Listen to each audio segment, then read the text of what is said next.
அன்புள்ள மகர ராசி அன்பர்களே வணக்கம். ஐப்பசி மாத ராசி பலன். மகர ராசினருக்கு இதுவரை 6ஆம் இடத்தில் இருந்து கஷ்டப்படுத்திய குரு பகவான் அக்டோபர் 18 முதல் டிசம்பர் 5ஆம் தேதி வரை 7ஆம் இடத்தில் சஞ்சரிக்கிறார். கணவன் மனைவி அந்யோன்யம் அதிகரிக்கும், நெருக்கம் உண்டாகும்.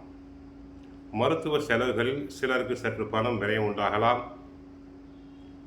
விவாக பேச்சு, திருமண பேச்சுவார்த்தைகள் இதுவரை தடங்களாக இருந்தால் காரியங்கள் வெற்றி பெறுவதற்கான அனுகூலங்கள் உண்டாகிறது. குழந்தைகளினால் சிறு சிறு பிரச்சனைகள் தங்களுக்கு உண்டாகலாம். சில பெண்களுக்கு சுகப்பிரசவம் உண்டாகும். உத்தியோகத்தை பொறுத்தவரை தங்களுக்கு சக ஊழியர்களுடைய ஒத்துழைப்பு, அனுசரிப்பு கிடைக்கலாம். வேலை இல்லாதவருக்கு வேலை கிடைக்கும். தொழில் வியாபாரத்தை பொறுத்தவரை புதிய தொழில் தொடங்குவதற்கு ஏற்ற மாதம் இது. நிதி நிறுவனங்களின் ஒத்துழைப்பும் ஆதரவும் தங்களுக்கு கிடைக்கும். கலைத்துறையை பொறுத்தவரை கலைத்துறை சம்பந்தப்பட்ட கிரக நிலைகள் சாதகமாக இருப்பதால் ஆடல், பாடல், நாட்டியத்துறையில் உள்ளவர்களுக்கு வருமானம் அதிகரிக்கும். சிலர் கலை சேவைக்காக வெளி மாநிலங்கள், வெளிநாடுகளுக்கு சென்று வரலாம். மற்றபடியோ வருமானம் தங்களுக்கு அதிகரிக்கும். அரசியல் துறை பொறுத்தவரை கட்சியில் தங்களுக்கு ஆதரவு, செல்வாக்கு பெருகும். சிலருக்கு கட்சிக்குள் புது பதவிகள் உண்டாகலாம்.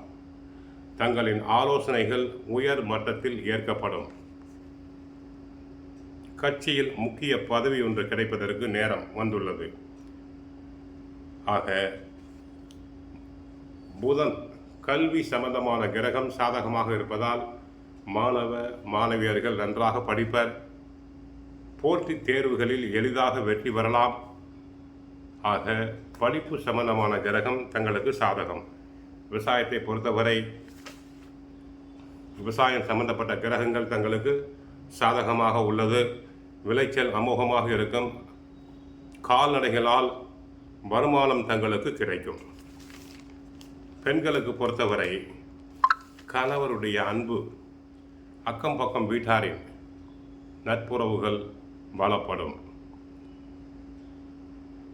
எதிர்காலத்தை பற்றிய கவலைகளை விட்டொழியுங்கள். நடப்பது நடக்கட்டும் என்று மன உறுதியுடன் இருக்க வேண்டும்.